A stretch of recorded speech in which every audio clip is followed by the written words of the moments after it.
being good to you. Hump day is here. And yeah, we've got a lot to talk about. Actually, we don't have a lot to talk about today as much as we've been doing a lot of giving our girls their flowers recently. We're going to do that today with our Salt Lake City girls. Also, I want to talk about this Bravo Reebok collab. I think we kind of hit on it recently when they announced it, but we've got a few more things to say. And we are going to talk about these Real Housewives of New Jersey test filming rumors that, no, it's not deja vu. We're talking about Real Housewives of New Jersey test filming rumors again. And I'll tell you what I think is an interesting little tidbit of information that, has come out. So come sit down. In the words of Heather Dubrow, everybody come sit down. This is going to be so fun. Talk to me. How's your week going so far? We had Real Housewives of Salt Lake City on Tuesday. It was the Below Deck crossover episode, and it's been a long time since I didn't get to watch live last night because I wasn't home, right? But it's been so long that I was hit from multiple places with people talking about how good an episode was. I had one of my best friends, Kyle, was texting me, and he was like, oh my God, like, you have to watch Salt Lake as soon as you get home. It's so good. And then, I was on Twitter and everyone was like, God, this week's episode of Salt Lake is hilarious. This is what Housewives is supposed to be. So if you haven't watched it yet, make sure you go make time to do so because you are missing out.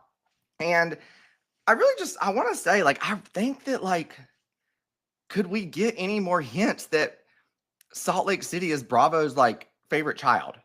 Is kind of how I feel, And, we don't have access to, all the numbers and ratings and stuff, but, I feel as though Salt Lake must be a streaming mega house or something because they're just constantly celebrating it. We already had the iconic, photo shoot for Us Weekly where they recreated the Desperate Housewives photo shoot for Vanity Fair.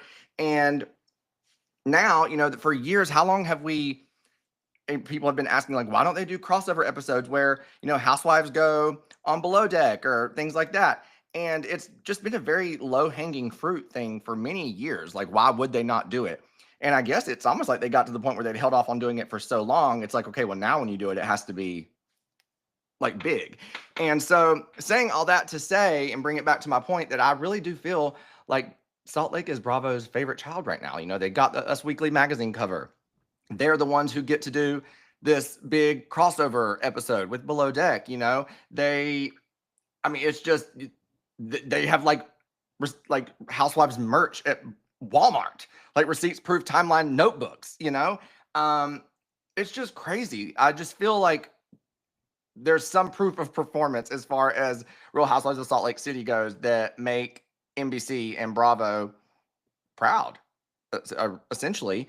And I'm not mad at it, So if you watch last night's episode, gosh, y'all, I felt so bad for Angie. So they're on this amazing yacht and how whenever you watch TV shows that's set in a house or something and people are like, I don't know, what is the layout of this house? Nothing makes sense. That's how I was with that boat last night, the yacht that they were on.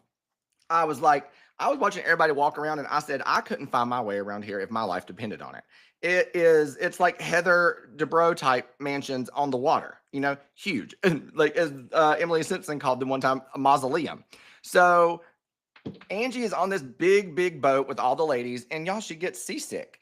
And I've never been on a cruise before, but one of my biggest fears is there's no worse feeling in the world than nausea, dizziness, your head spinning, when you those nights out in college and it's I make it home, but baby, I thought I was good. I lay in the bed and then the world starts turning as the world turns right here, and that's what's happened to poor Angie. She got seasick. She was laid up in the bed the whole episode. And I mentioned Twitter, how people were talking. Another common thing that I saw repeated online, a question that I saw repeated, where people were like, how do they not have seasick medicine for Angie? What is it called? Is it Dramamine? Dramamine? I can't say it. But whatever that anti-nausea stuff is. How in the world y'all gonna be able to make me gourmet dinners? Y'all are pulling out water toys. Y'all are taking orders and y'all ain't got no anti-seasickness medicine, no patches, no nausea medicine, At this point, give me a Tylenol PM to put me out of my misery and put me to sleep. You know what I'm saying? Like, to me, that would have been absolute torture to know that essentially everyone's working. It's not like, I mean, she has to tough it out. They have nothing. She's stuck in the bed. And also, too, like, as I just mentioned, this is a big thing for Bravo, like them to finally, have a cast, be crossing over and doing this. And just so unfortunate that she's there and a part of all this. And the seasickness is kind of taking that away from her. But something that was nice to see about it is that Mary is so sweet. And I really do love Mary and Angie's friendship. Like, I really think that they're, ride or die. And Mary, like, did not leave Angie's side last night. Mary stayed in the bedroom with her pretty much the whole time. The ladies had a dinner on the boat, and like even Mary even had her food brought back to the room where Angie was staying so she could be with Angie. And I'm like, that is the kind of girlfriend that I want. Like, I'm sorry that I'm miserable and I'm sick, but please, for the love of God, be miserable and sick with me. You ain't got to be sick, but I'm sad that I'm missing out. And if there's anybody that even remotely for 1 second thought that they would rather kick their feet up tonight instead of going out on the boat or to dinner outside, then please, for the love of God, hang out with me. You know what I'm saying? So I love that Mary did that. Let's talk about Lisa. So I just mentioned the dinner that the ladies had on the boat, and Heather Gay has come to the conclusion and the realization that it's just way too coincidental over the years and in the moment with the things that are coming out with Bronwyn, that it's just too coincidental, the things that come out within the time that Lisa has had issues with these people. So like when Lisa has issues with Whitney, there was stuff about, the Alibaba stuff. Then right now, Lisa is having a fight with Bronwyn. Out of nowhere, all this stuff with this closed court case comes out. And so it ain't looking good, Lisa. I love you, but where there's smoke, there's a fire. And Heather, obviously, she says that she thinks Lisa is the one. And I know that can't be easy to hear. Like, Lisa, I know that has to suck. Whether you're right or you're wrong. You know what I'm saying? But I feel like in these moments, especially as a reality TV person, and knowing that every reaction, every facial expression, we're watching your thoughts play out in your head, essentially. You look guilty. Like, anytime that somebody confronts Lisa, rather than like Lisa has given us many iconic moments, and some of which are when she's defending herself. But it's like, girl, lay them out with your words and keep it moving. Because like she has such a meltdown that it kind of goes past the point of she's just upset that she's being, accused of this. To me, it gives guilt. To me, it gives overcompensating. To me, it gives like a hit dog going to holler or whatever it's called, And I just think that, now I will say, in Lisa's defense, like, yes, her and Heather have had this strained relationship. They've worked on getting closer over the years. And it has to be hard, not only that Heather was the one to make this statement, but in Lisa's defense, it was a lot really fast. Like Heather said, I do think it's you. Here are the reasons why. I'm being your friend. You need to listen. I think Lisa felt like it was out of nowhere. You know what I'm saying? And so I will give her that. But her reaction to it, and granted, again, feel how you want to feel. I support that. But at some point, we have to remember people are watching and judging us based off what we're doing. And every time that Lisa is confronted about something, despite there being really good evidence, she just freaks out in a way where she's like, no, I can't believe you would say that to me. Like, you're my friend. Like, it's almost like she flips the switch where she wants to make someone feel guilty for accusing or questioning her of something. And it's like, I get that it hurts, but it says something about that there are people that can come to you and talk about these things and can come to you and ask these questions. There has to be a level of trust and friendship to even be able to do that. So have a respect for those friendships in that moment, despite it hurting, and say, all I can do is tell you my truth. But Lisa can't really get there because she's freaking out and crying and calling John and sitting on the side of the boat with what looked like fake fish in the water.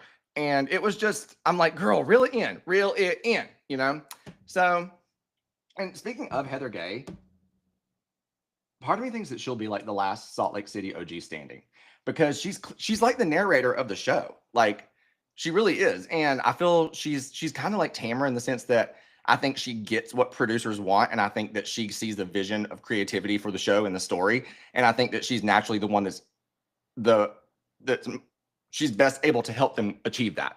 And I think that's very similar to Tamara and OC.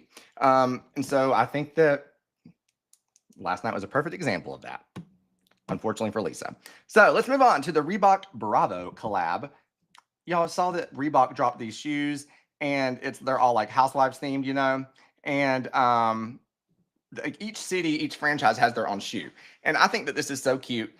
I want some. Are they unisex? Are they like, I don't know. I want some. But anyway, it just got my mind thinking. I'm like, oh my God, they could have had so much fun with like the marketing and the promo of this, you know?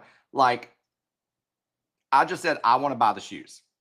But I'm thinking, what's going to make Bravo fans even more so want to buy the shoes, right?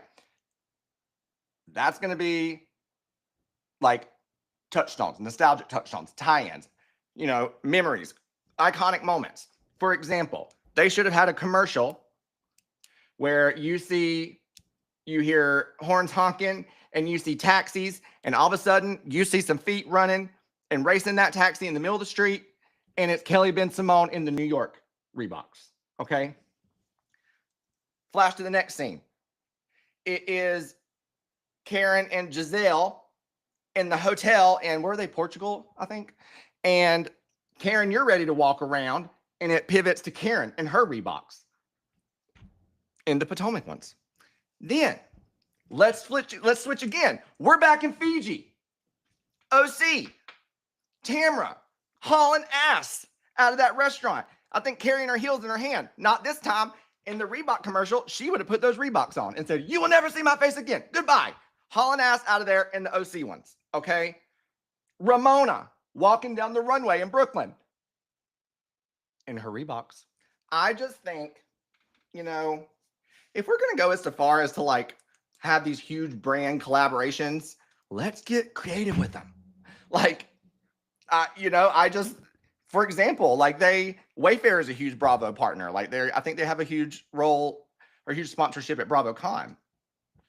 Why aren't they selling like Housewives related? Do like a little limited collection, like type of Housewives nostalgia thing, like a Morgan Letters like throw blanket, a Teresa like ingredients stuff. Like, I don't know, you know, just there's so many opportunities there, and I feel like they're just not leaning into it, is what I'm saying. So I'm available for hire. Actually, I'm not. I'm really slammed, but I'll figure something out if y'all want to call me. Also, now I don't know if this is true, but as we start to wrap up, Kim D was on, I think, whose podcast was she on? No, she was on YouTube. She was on Dana Wilkie's YouTube.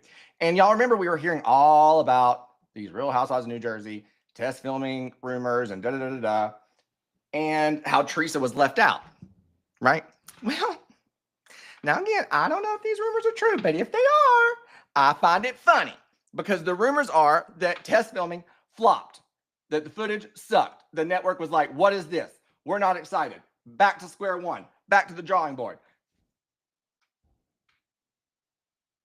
So all those ladies who were excited about test filming and, you know, leaking all those stories, maybe you should have been focused more on the test filming and instead of leaking the stories. Because now we're back to square one. So I just think it's funny that, you know, if they really weren't interested in Teresa, and if Teresa really wasn't the main one, the only one not filming, what a coincidence that the test footage sucked. So we will see. Again, I've said this for a long time. I think that there will obviously be some sort of New Jersey announcement at BravoCon. Maybe not, because we're 2 weeks away and we're hearing nothing, you know, no rumblings. Yeah, so we'll see. Can y'all believe we're 2 weeks from right now, BravoCon will be popping off? I'm exhausted thinking about it. So, all right. Well, as always, be sure to subscribe here so you get notified every time that I'm live here on Hurrdat's YouTube, which is Monday, Wednesday, Friday, 3 p.m. Eastern. I love y'all. Thank you so much for coming and hanging out with me. Be sure to go get your Bravo Reeboks. You're going to be ready to walk around. Oh, my goodness. All right. Well, I will see y'all back here Friday. We have OC tomorrow. it's the finale. And then, oh, that means we'll probably get a reunion trailer soon. So buckle up. Talk to y'all soon. Bye.